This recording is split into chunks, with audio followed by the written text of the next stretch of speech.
Hello my friends, my name is Benjamin Shrader, and if you know me, I'm usually talking about music stuff. You have to forgive me, my flag fell down. But today I want to talk about something special, something a little more unique. So there's been this huge trend on TikTok where girlfriends ask their boyfriends, how often do you think about Rome? Now in my case, I think about Rome all the time, probably 12 times a day. The Soviet Union 8 times a day, maybe, like Yugoslavia once or twice.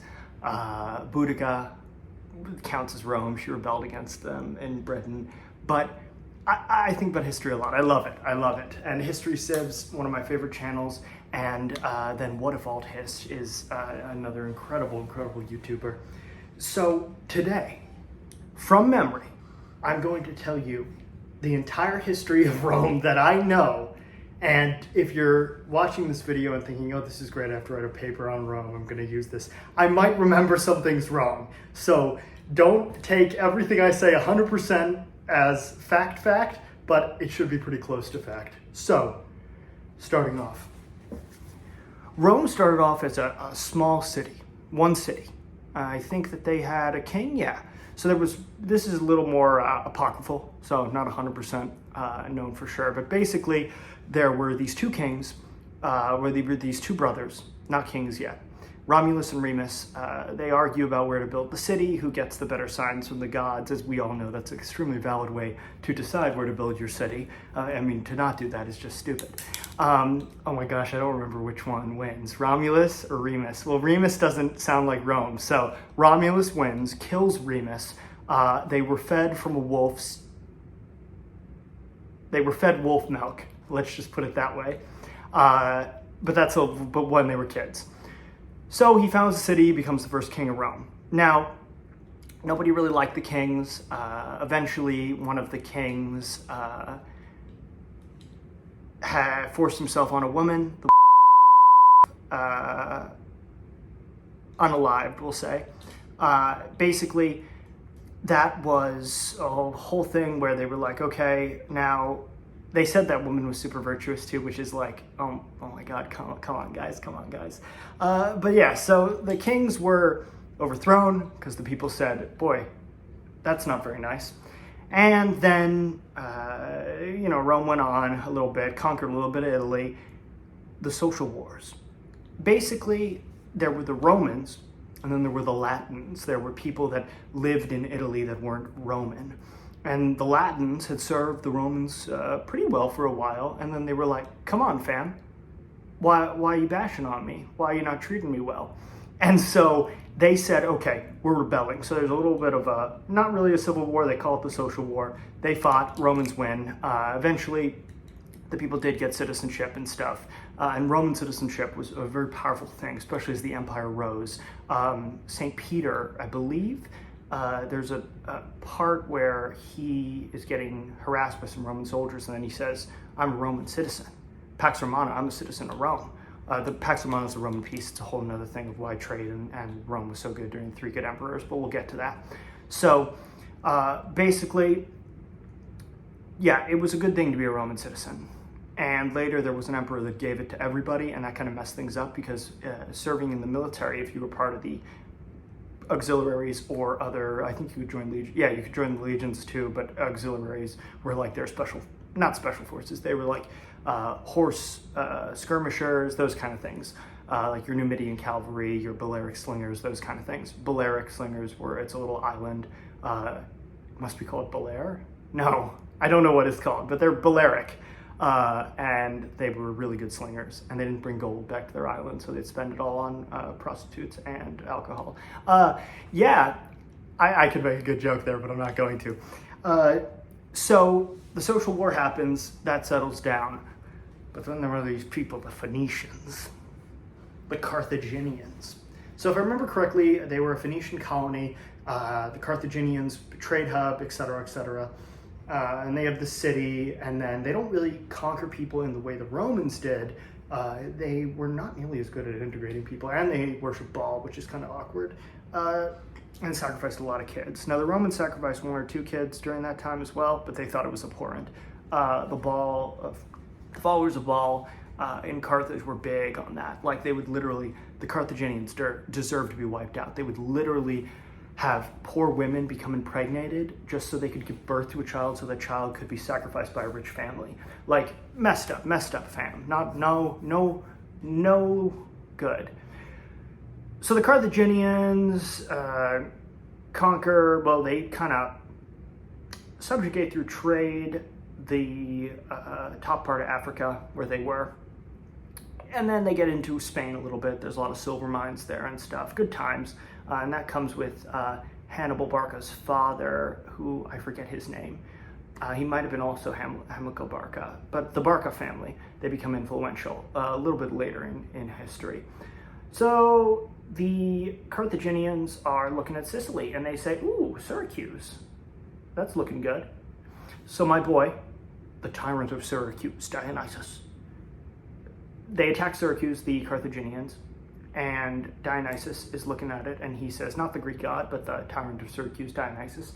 The tyrants were backed by the people that attacked Greece. Was it the Persians? Kind of, but that's a little earlier because they got dunked on by my boy Alexander, who Alexander the Short-Sighted, because he didn't establish a good chain of succession and continuity of government. But that's a whole other thing we'll get into another time.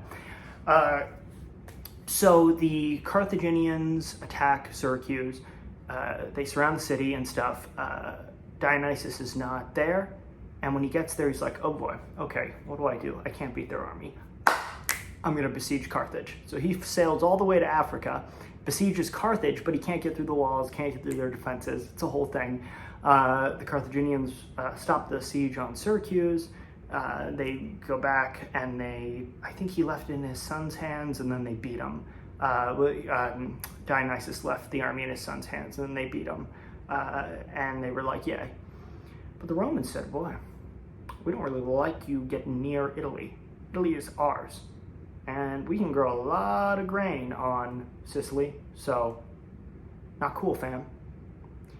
And eventually they fight a little war. Romans aren't very good at boats. The Carthaginians are. So the Carthaginians dunk on the Romans till the Romans say, oh boy, oh my gosh, Carthaginian boat washed up on shore. We're reverse engineering it. Now the Carthaginians had something very unique, which was almost the first kind of assembly line thing. So they had each piece of the boat was marked in a certain way with their cuneiform, was it, that they wrote in? And so it was, you'd make a piece for the boat and then those were interchangeable. Very, very clever. You know, a lot of times back then, like you saw with early musket technology, it was more a workman a craftsman in his shop making one unique gun, not a assembly line like we saw, World War I, or maybe a little bit Napoleonic, I don't know. But that's later, much later in history. My V8s, of course, you know me. I drink these things all the time like a crazy person. So, next, V8. Next, the Romans say, okay, we stink at boat combat, and we don't think of the naval things as very prestigious. Like, are you a loser? You're going to control the Navy? What? You're going to be, what's his name? Is it Lepidus? Lepidus, I think he was the one that was supposed to keep Caesar from getting to Greece later in history. And he failed. Because the calendar was all off, because the Roman religious leader, what was it called? Oh my gosh, the Pontifex Maximus. Pontifex Maximus. But yeah, that's later in history. So the Romans say, okay, we're going to put literally a ramming thing and a ramp on the front of our boats so we can turn naval combat into land combat. So the Romans do that, they do well, but it also causes their boats to sink, and a lot of their boats sink in a storm, and it's really bad, but the Romans are nuts. They lose a whole navy, they build another navy, they lose 100,000 men, you get 100,000 more men. The Romans were unhinged and crazy, and that's what made them so great. So they have the whole little spat with the Carthaginians, then they sign a little treaty, then they have another spat with the Carthaginians, and then if I'm remembering correctly, this is when Hannibal comes in. Hannibal, bad boy, his father made him swear eternal enmity to Rome. And basically, it's kind of a sad story for him, but he takes all his elephants and soldiers, goes across the Alps, hella impressive, and just does attacks Rome, boom, boom, boom, boom, boom, boom, boom. My boy Flavian comes along and says, okay, we're going to implement the Flavian strategy, scorched earth. And the Roman Senate doesn't like that very much. So they try to attack Hannibal again in some swamp, and Hannibal, like, boom, boom, boom, you know, really claps him. Genius of a general. He did lose an eye, though. It got infected, and so he didn't want to stop on the march, so he popped a knife in, boop. And yeah, that would not be ideal. So then, basically, that whole thing is over. Eventually, Hannibal's called back to Carthage because the ruling elites were like, oh, he's getting too good. Now, was it Scipio Africanus that destroyed Carthage? I think it was. I might be wrong. He got the name Africanus because of his stuff in Spain and Africa, I believe. Eventually, the Romans signed another peace treaty with Carthage, and then a senator goes to Carthage, a Roman senator, and he's like, oh my gosh, they're literally going to pay us so much money. How did they rebuild their city? And this is unacceptable. So he starts ending every speech. Cicero came later. This might have been somebody. This is a senator. And he would end every speech with, it is my belief that Carthage must die. So he used some fake analogy and a whole thing, I forget. But he really wanted the Carthaginians dead. So eventually when they rearmed to defend themselves from, not really the Numidians, but I think the people around them, the Romans said, aha, casus bellis, reason for war, baby. And boom shakalaka, they started another war with the Carthaginians, besieged Carthage, slaughtered everybody, burned it to the ground. There is no evidence that they saw it at the fields, but they did destroy it. Later, Caesar would found a new colony called New Carthage, but it's a whole thing. So yeah, bye-bye Carthage. They took a major L, and they deserved to, because they relied on mercenaries and auxiliaries. They didn't really build a good army. They were too much about the cheddar cheese and not enough about the glory. That's part one of Roman. Benjamin Shrader talks about Roman history at you. I'm going to use the restroom, and then we're going to continue with part two. Or should I say I'm going to use the commode, or like the Romans, a shared bathroom with a sponge to wipe one's behind. That sounds so pleasant. I hope I centered it correctly. All right, people. Part two. This is where my boy Caesar comes in. But first, Marius and Sulla. Not really my boy Marius, but Marius was clever. He said, okay, the Roman army needs to be logistics win wars, battles don't. The Roman army needs to have great logistics. So he worked on that a lot. Baggage trains, have legionnaires carry everything they need. I believe he instituted it. The Legion? I believe he started the Legion. 2 pila, little sling, big shield, gladius. It's a good time. Great stabby sword. I don't actually have one with me. V8. So, he also said, okay, you know what, when the fighting's over, let's settle my legionnaires around Rome so that they can be a great voting bloc. That won't cause any issues later. Spoiler, it does. So, Marius is the consul, does a lot of good stuff. He wants to, if I remember correctly, either him or a different general, my fly is down, I'm zipping it up. He wants to go on a campaign to Greece, and what were those called? The Punic Wars? Or the Punic War, there was the Macedonian thing, I forget. Pyrrhus? Not Punic Wars, I'm so sorry. The Punic Wars were the ones with Carthage. The Peloponnesian Wars were Greece against the Persians.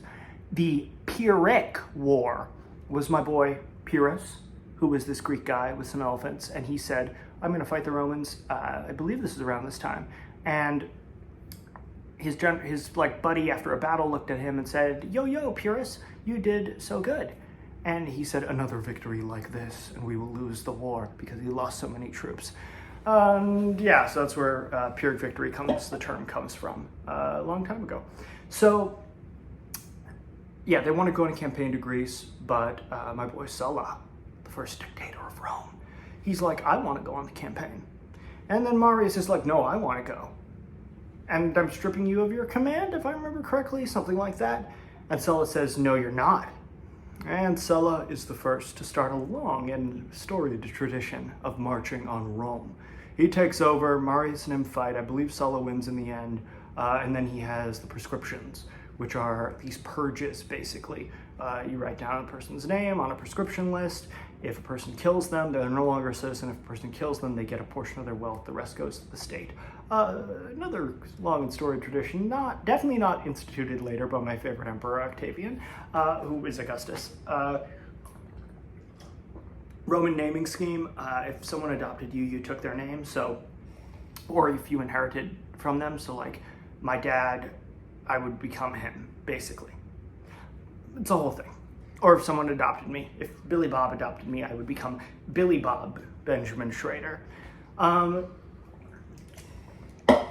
So it makes it confusing, but that's why they call him Augustus. Little Caesar was a different person. That was Caesar's son with Cleopatra, who had a terrible accident. So Sulla, first dictator, and he says, okay, I don't want this to ever happen again, so I'm going to put in some reforms. Yeah, that didn't work. But it worked for a little while.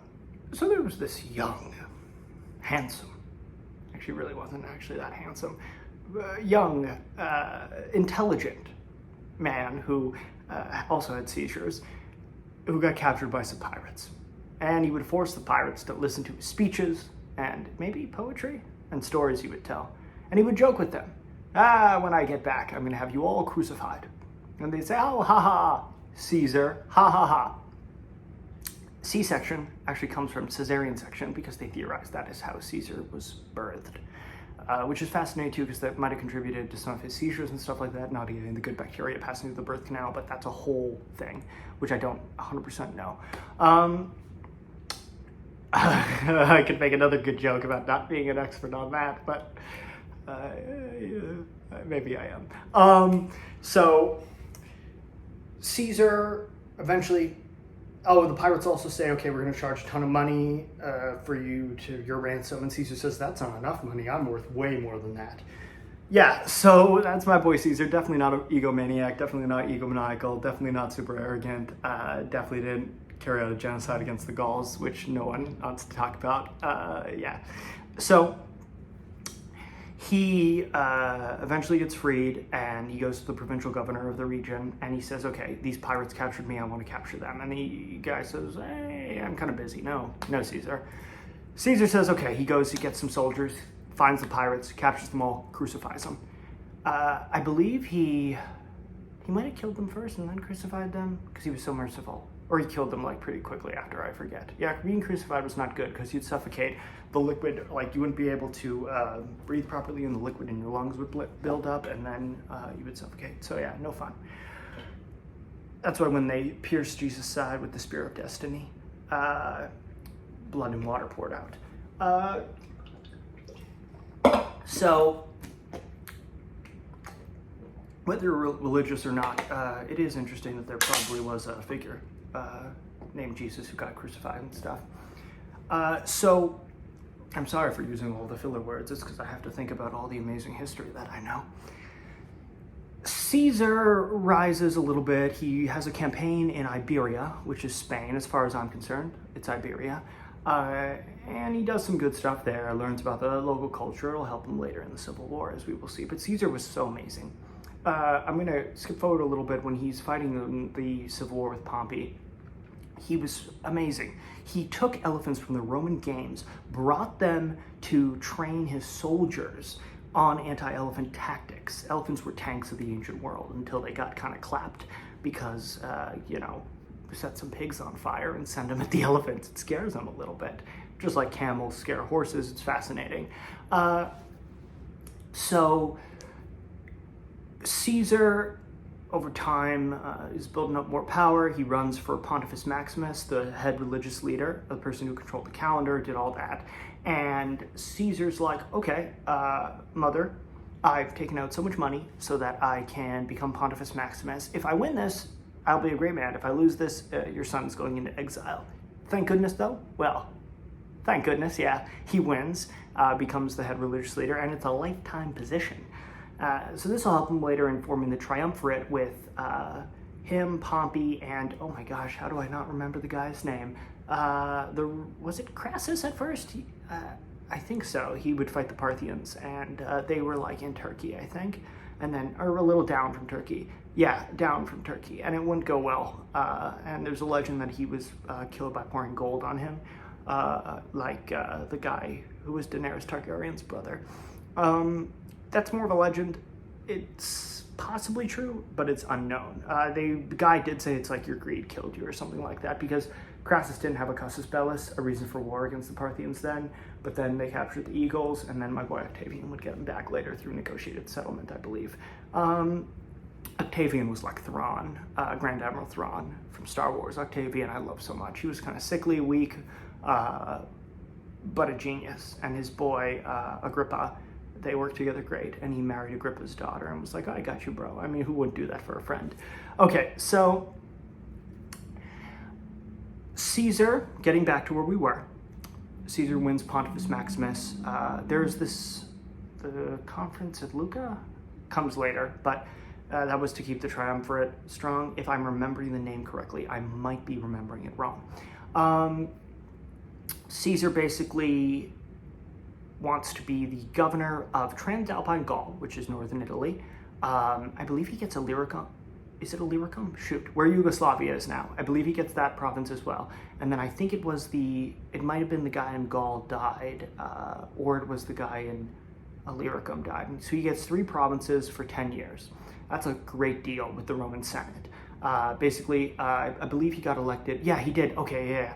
Going back, there's a whole thing where these 2 brothers were killed because they wanted land reform, which was that the rich would own a ton of land, but they didn't really cultivate it well. So there wasn't enough grain for the grain dole, which was a whole thing in Rome where poor citizens could get grain.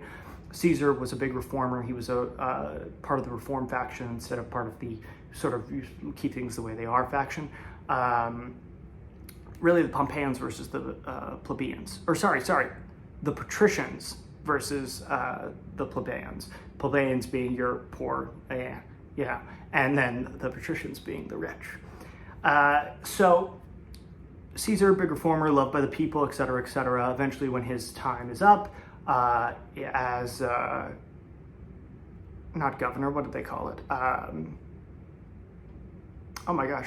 Leader, one of the 2 people, consul, leader of Rome, or one of the 2 leaders. He gets a governorship. Originally, they wanted to give him the roads and little areas in Italy to clean them up, but Caesar said, nah, fam, I'm not doing that. So he was able to get Gaul's what's the important one. He moved some legions from other parts, which kind of messed those other parts up, but Caesar begins the Gallic Wars and his Gallic campaigns. He conquers Gaul, etc., etc. There is one interesting part, which is the Battle of... I don't remember. The Battle of Important Time, where he builds 2 walls and is fighting Vercingetorix. Vercingetorix was this elected leader for the Gallic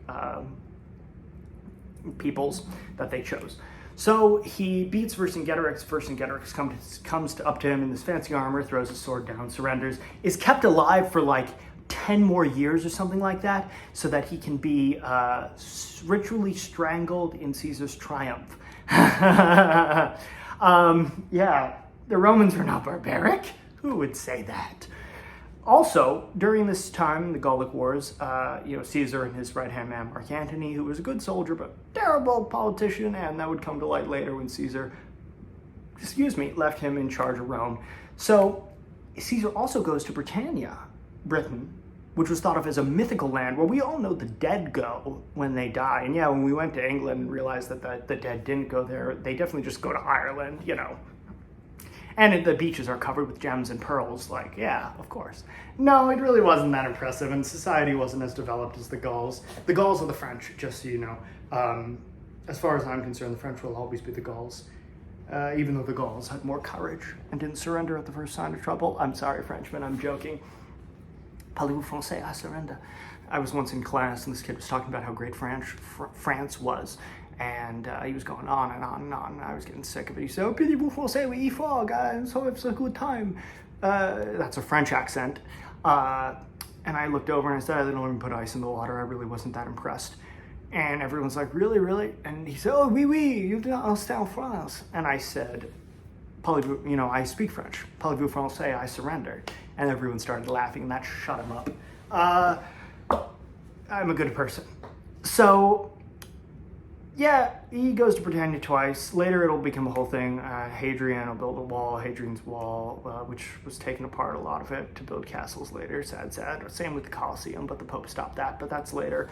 After the fall, sorry, just thinking about the collapse of the Roman Empire. Not a brutal slave state. Oh. So Caesar does all that. Eventually goes back to Britannia, signs some treaties, but they let those treaties slide. It's a whole thing.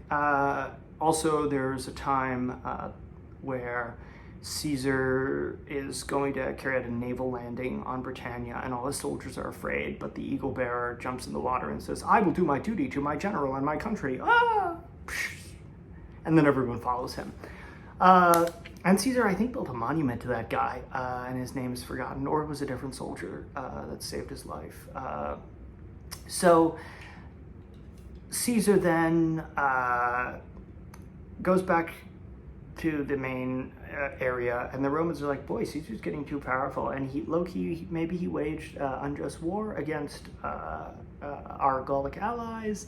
The Gauls also asked him to protect him against the Germanic tribes. That was earlier. It's a whole thing. And then the Romans are like, Caesar's getting too powerful. He's kind of bucking the system. You know what? Let's not let him run in absentia, not being there. Caesar also gave up a triumph earlier, which was a big parade, so that he could run for... why can't I remember this? The two leaders of Rome, I can't even remember, the two consuls, which is really impressive. Great guy, a little brutal here and there, but still very impressive and very merciful. He was known for being very merciful. And that's definitely not why he got assassinated, because he left all his enemies alive, unlike Sulla, because he lived through Sulla's purges and didn't want it to be like that again. But Octavian didn't, so Octavian was okay with the purges after Caesar adopted him. It's the whole thing. They want to prosecute Caesar. And there's one, was it Cicero at this point, who says, I will lead the prosecution, I think, or Scipio, one of them. Caesar realizes this, and he's like, oh boy, they're not going to let me run again because it hasn't been fully 10 years. And there was a weird way that the writing was worded, and the people were like, okay, we are going to basically make Caesar end his term early, and then we're going to prosecute him. And this could lead to him getting exiled, like this could lead to him getting killed. Sorry, that probably sounded horrible. It was a bunch of bad things that it could have led to. But Caesar said, nah, fam. And he took was it the 13th or the 9th? I believe it was the 13th Legion. I might be wrong, though. And he said, okay, fam, I'm crossing the Rubicon. Rubicon was a little unimportant river, but it was the boundary to Rome.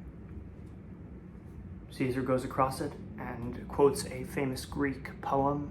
He also waits till it's daytime because he said, we are not bandits coming in the night. We are Roman citizens coming to liberate Rome. Sorry, I put on a Russian accent when I started talking about the revolution, comrade.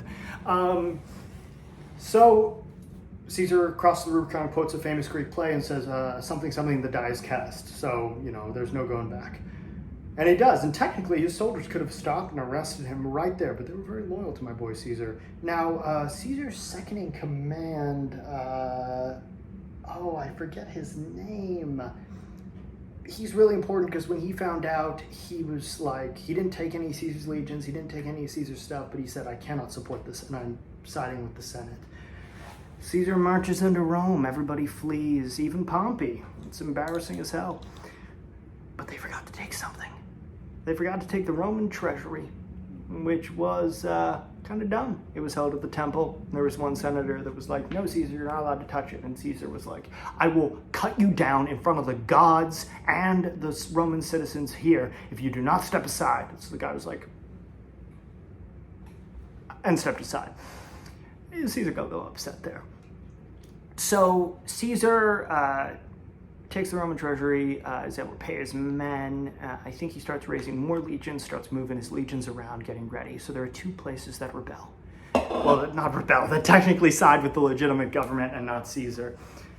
Spain, well, technically Africa. Egypt was not incorporated in yet to the empire. That comes just after this.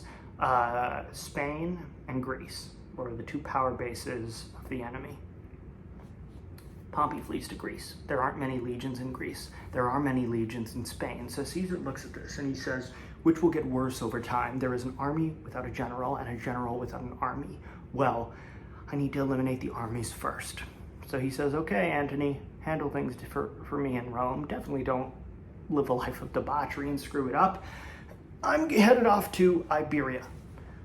We will begin part 3, the second Roman Civil War here momentarily.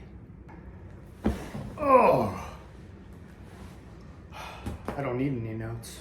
So, what is this, part 3 or part 4? Something, part 3, I think. Basically, Caesar had marched on Rome, and now he's headed off to Iberia. Sorry, I hit the table. I probably made the camera shake. He goes to Spain. There's some battles there. Now, Caesar's, I believe they were called his legates or centurions. I think his legates, his NCOs, his field officers, were not very competent, low-key, if I'm being honest. And so they fought with the Iberians, or the Roman legions in Iberia. It didn't go too well. Now, Caesar had some legions that were from those provinces because he had helped raise those soldiers when he was working for the provincial governor there, who was not very good. And Caesar was like, oh boy, if I have these legions fighting against their own people, it's not going to go great, fam. So Caesar would work to position his legions so that brother didn't have to fight brother, because he knew that could cause some issues. But the legions did talk to each other, and they encountered each other sometimes. So Caesar said, ooh, I smell an opportunity. Any Pompeian soldier that wishes to join my legions can do so freely, and you can come visit my camp freely. Caesar was a clever, clever boy. So eventually Caesar wins down there. The legions, he makes them swear to never fight him again. I think some of them do later. Was it under the Boat King? Sextus the Boat King? Beloved of Neptune, sorry. Almost got a little too Greek on you there. Also, I will tell you a little offensive fact. In Roman history, so the Greeks had a different culture, but their culture when they were conquered by the Romans, because there were so many slaves taken that were Greek aristocrats and were educated people, and were used to teach the Roman youth patrician class. They basically had a great influence. So you notice a lot of the Greek and Roman gods are the same. Jupiter, Zeus, Neptune, Poseidon, Pluto, Hades. The planets are named after the gods, not the other way around. So, gods, lowercase g, of course. I'm going to take off my watch, Apple Watch, that I never charge, and I love it because I don't have to buy a really expensive watch and I can still flex. I just like technology. So, Caesar is able to integrate some of those legions because he's giving pardons like crazy, hella merciful. On the other hand, when the Pompeians capture people, they're like, you are traitors to the Roman Senate. Shing! So that's a beheading. Oh, the offensive fact was, if you wanted to call someone, if you wanted to say that they liked other men, you'd call them Greek in the Roman times, because that was a big thing with the Greeks. Yeah, not very nice to them. So, not very nice of the Romans to do that to the Greeks. But the Romans weren't always known for exactly being super nice to people they conquered. It was fascinating, though, the Roman religion was able to integrate a lot of the peoples that they conquered because it was, they believed the local gods also played a role, and they believed sometimes those gods could be aspects of their gods or other gods to be added to the pantheon that played a role. Christianity messed that up a little bit later for the Romans, but it also helped integrating the empire in different ways because of a shared religion. So yeah. That comes later with my boy Constantine. First, if I'm remembering correctly, first Christian Roman emperor sees a P with a cross in the sky and says, if I win this battle, I'm becoming Christian. He wins, and he's like, boom, boom. Or he might have done it on his deathbed. But yeah, so that's much later, though. I need to blow my nose. Where's the tissue?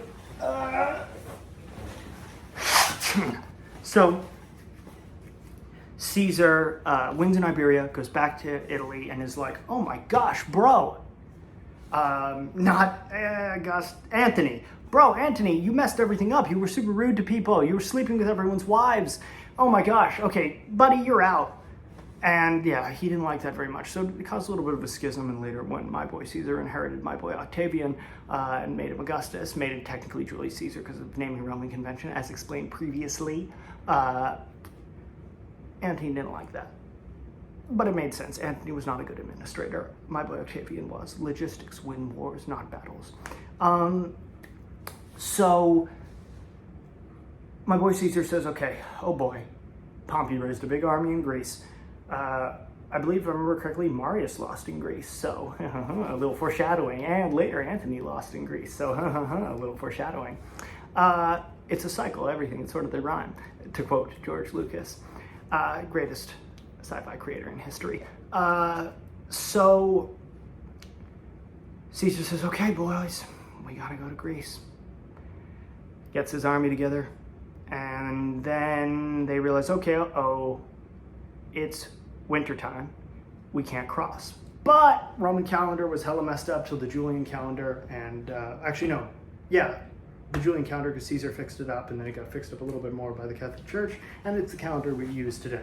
So Caesar, because he's Pontifex Maximus, and he was responsible for fixing up the calendar. He'd been away on campaign for like 10 years. The calendar hadn't gotten fixed. Opportunity.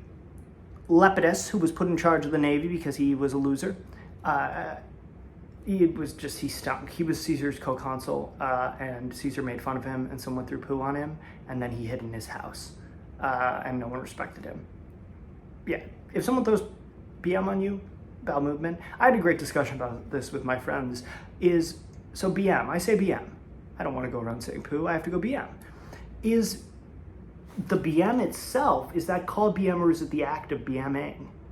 And we had a deep discussion about this, as we had, is it better to be Mr. Poops or Mr. Scoops? So yeah, I don't know why I just shared that with you. So Caesar realizes it's not winter, it's fall. A crossing in fall is dangerous, but not impossible. Remember, Romans bad at boats. Also, they didn't respect naval guys. What would that be called? Admirals. So Caesar starts crosses half his army, and then the loser Lepidus realizes, Caesar crossed half his army, I need to get my act together. So he stops the other half of Caesar's army crossing. But Caesar says, okay, Roman boats don't have a ton of supply on them. They need to supply a lot for fresh water and food. So he starts raiding the boats that are forming the blockade. So Lepidus sends, I hope I'm getting his name right, I'm 90% sure I am, because the Lepidus Award was a joke that History Sibs made. A funny joke, it's like a loser politician award. There are a lot of politicians today that deserve the Lepidus Award. So the blockade is not doing too well, and they go to Caesar, and they're like, oh, Caesar, can you please let us go ashore? And Caesar says, all right, for what? And the guy says, I'm not authorized to give you anything. And Caesar's like, do you not understand how negotiations work? Get out of here. And so basically, the blockade kind of fails. Caesar eventually gets all his people across. No, he might not have gotten, no, he doesn't yet. He has to fight Pompey with a weak army. So the battle, Caesar raids around, gets supplies, has some towns pledge themselves to him, just like he did after he crossed the Rubicon. But it was kind of more symbolic, because the towns were like, okay, we don't all want to die. We'll pledge ourselves to whoever is here. Like like towns in Vietnam, where my family fought for the South Vietnamese against the Viet Cong against the North. So, they'd raise the American flag, then the Viet Cong flag, just because they didn't want a problem. So Caesar gets to one big town, but then he's, what's his name? Pompey gets there. Pompey was a famous general before, and he says, okay, also Caesar's daughter was married to Pompey, but she had died, which also broke up the triumvirate. That's way earlier. Pompey gets there, they line up for battle, they start building walls. Romans were good at that. Caesar is building a wall. to protect his food, I think. And then Pompey's like, okay, that's a great idea. I'm going to cut Caesar's food off. So he builds another wall around Caesar, but then Caesar builds another wall to cut Pompey's water off. And there were some Gallic traders that told Pompey about holes in the line, and there was little skirmishes and fights, and Caesar sending people around. Then I think we go a little bit of time, and then we get to the big battle. So Pompey has his army, he has all this. Caesar hides horses, I think, or hides light infantry. Horses, yeah. So there's the two battle lines. Eventually, the Pompeians are doing okay, but then my boy Caesar sends his hidden cavalry in. Boom, boom, boom, boom, boom. Collapses their left flank, I think, and beats Pompey. Pompey flees to Egypt because he helped Ptolemy take power there, the father of Ptolemy. Ptolemy was the sister of Cleopatra. And when he arrives, they behead him. And there was a famous scene from the Roman TV show that actually happened. Well, it is debated if the tears were crocodile tears or real. When Caesar did arrive in Egypt later, he wept and said, but there was a good chance it was real, because to win over and to be merciful to the leader of the enemy faction would be able to create a lot of unity again. And Caesar probably wanted to do that, to pardon Pompey as he pardoned many people. He wept. He was a consul of Rome. Then also to the I came, I saw, I conquered comes, I think, a little bit after this, when he was fighting not the Parthians, people near Armenia that rebelled, or well, a little closer to Turkey, I think. I forget. So Caesar wins that battle. Great time. But then the Pompeians flee to Egypt, and they flee to Africa. And one of the Pompeians, the new guy who took power, I forget, is buddies with the king of Numidia. Place above Egypt, well, I guess under Egypt, but all of Africa really that wasn't Egypt or wasn't the coast was kind of referred to as Numidia by the Romans. So they reconstitute a bit of an army there. Caesar's like, oh my gosh, fam, I just want to go back to Rome and get ready for a campaign against the Parthians to get our eagles back. Why do I have to fight the civil war again? But he does. So off to Egypt it is. And when he's in Egypt, he says, oh, you guys owe me some money. And I need money to pay my people because the treasury is empty, because I raided it. And the civil war is expensive. Ptolemy is not big on that. Ptolemy the 14th, IVVX something other. I never learned Roman numbers. I have trouble understanding fractions. I have very severe dyslexia, but it's why I'm so smart. It made me who I am, kept me humble, whole thing. So, yeah, that is a whole thing. The Siege of Alexandria, they get trapped in this place, but Cleopatra sneaks in a bag, is the legend, it's possible, and she rizzes up Caesar, and she definitely gets pregnant with his child, Caesarion, little Caesar. I think Caesarion, yeah. And that wasn't his real name, but everyone called him that, and Octavian definitely didn't kill him later. He definitely did. So, just like Octavian might have killed his wife, or her bad disposition gave her bad health, because Octavian met this girl that survived a fire and was like, wow, you're really smart and really attractive, I want to be with you. And she was really smart and really attractive, just like, I was about to say every woman I've dated has taught me something. And yeah, I'm sure my next girlfriends will be very smart and very attractive. So, he has to go, he finishes up Siege of Alexandria. I'm skipping some parts and missing some parts. Then he's going to fight the combined Numidian and Pompeian faction. He fights them. One of his legates, this might be under Octavian, but I'm pretty sure it's under Caesar. One of his legates was really admirable, fought really well, but then got messed up because he became overconfident, which is a tragedy because it would have been really neat to see where that guy goes because he was clever and good with the men. Because Caesar really was a man of the men. But I think right before he goes to Africa to fight, some of his legions rebelled in Greece and were raiding and killed a senator, I think. And nobody could go and talk them down. They wanted money, they wanted to retire.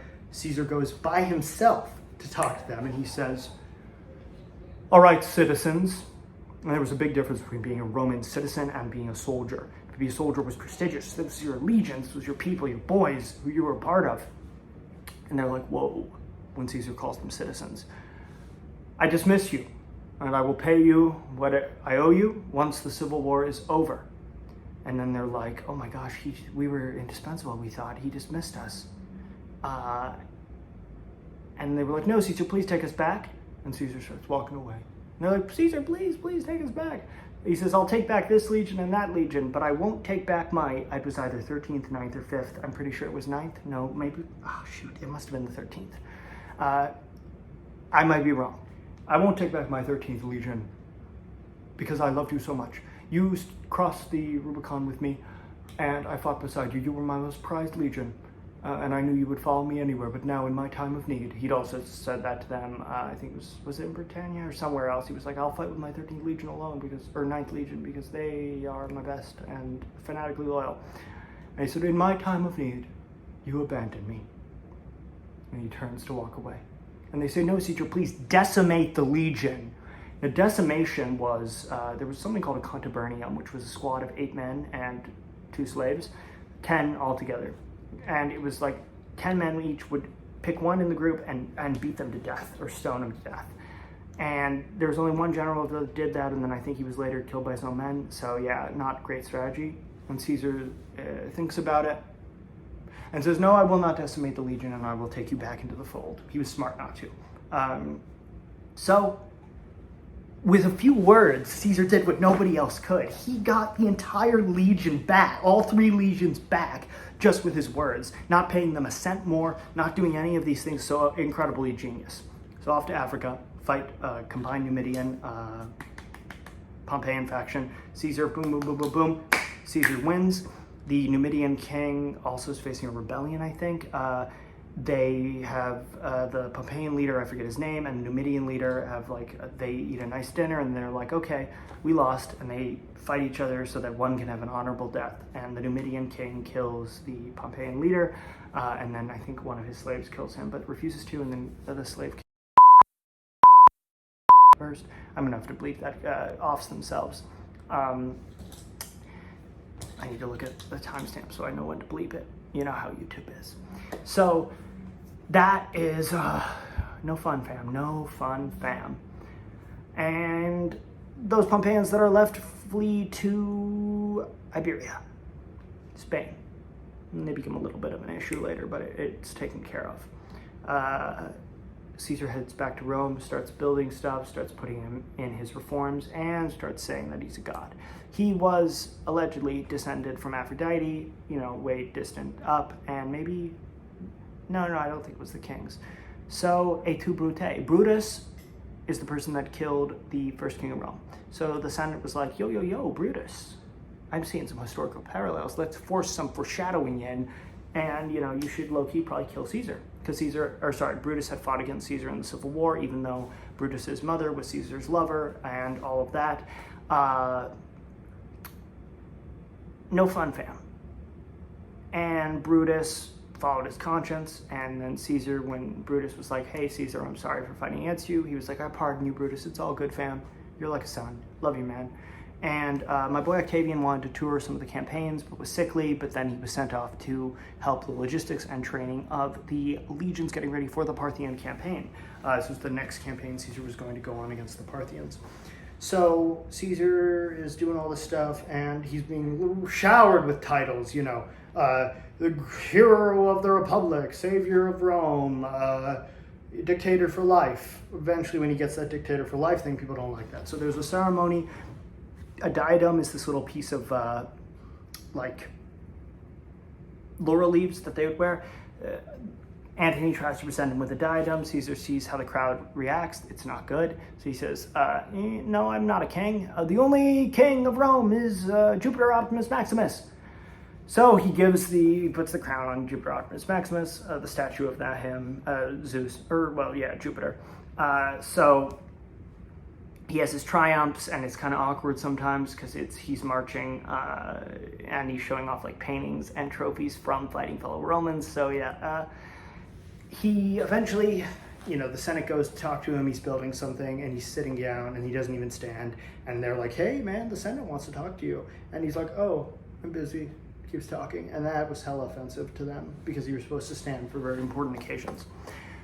Eventually, there's a conspiracy, and they all get together and et tu, Brute. Caesar actually probably didn't say anything. Brutus was one of the conspirators. They stab Caesar.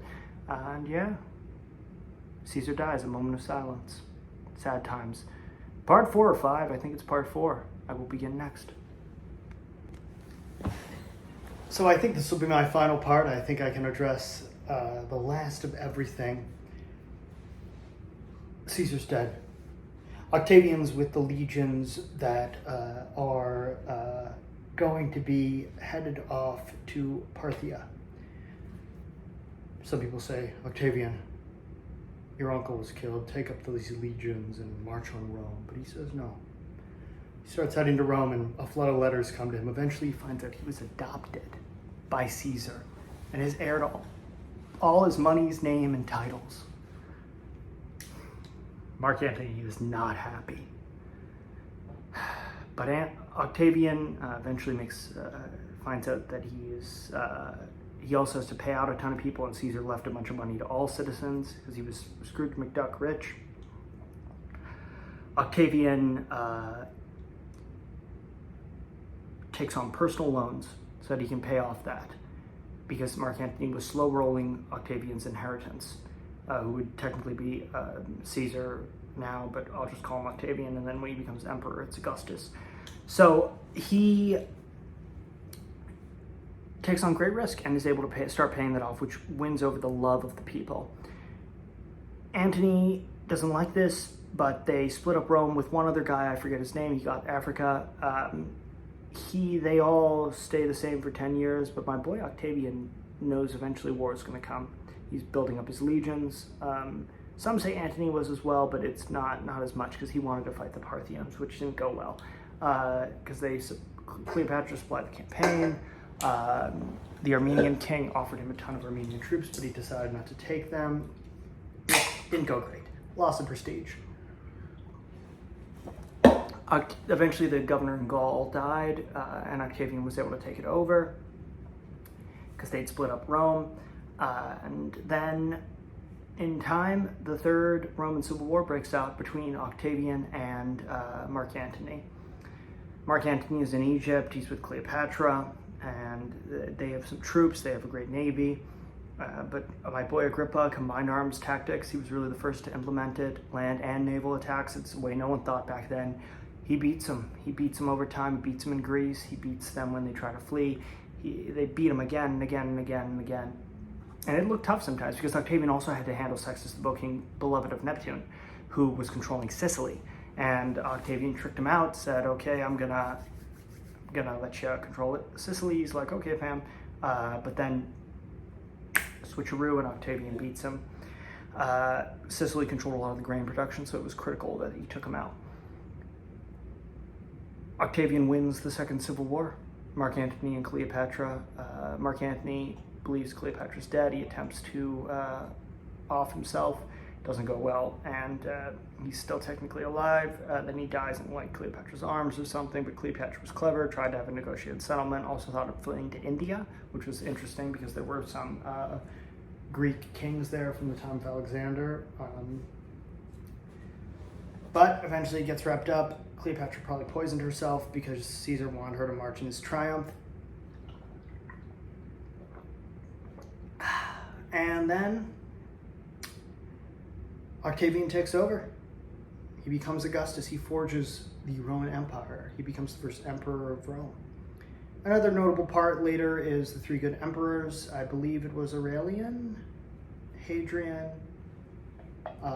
and Marcus Aurelius, my boy. Meditations, an incredible book everyone should read. It was the thoughts that Marcus Aurelius, the philosopher emperor, wrote on campaign.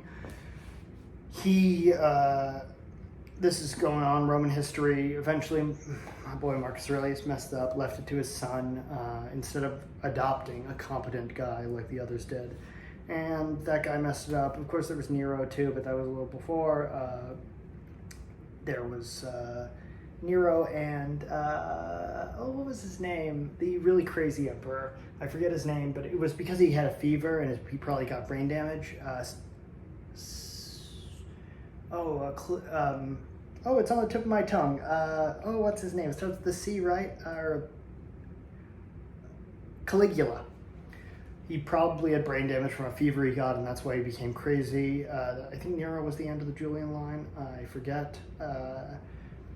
Then, there's a lot of barbarian invasions. Eventually, there's the collapse. Boudica's rebellion. They lose Britannia after her. She did not succeed. And then it's Constantinople becomes the capital. All of Rome kind of shifts to the east. The Western Roman Empire falls. Then my boy, was it Basil? I forget. He might have been the emperor or the general, but he comes back, takes Italy for a bit, but then wasn't meant to be. Black Death hits, a lot of people die, economy collapses. And then, I forget the exact date, but the Ottomans, or the Turks, are sieging Constantinople. And eventually it falls.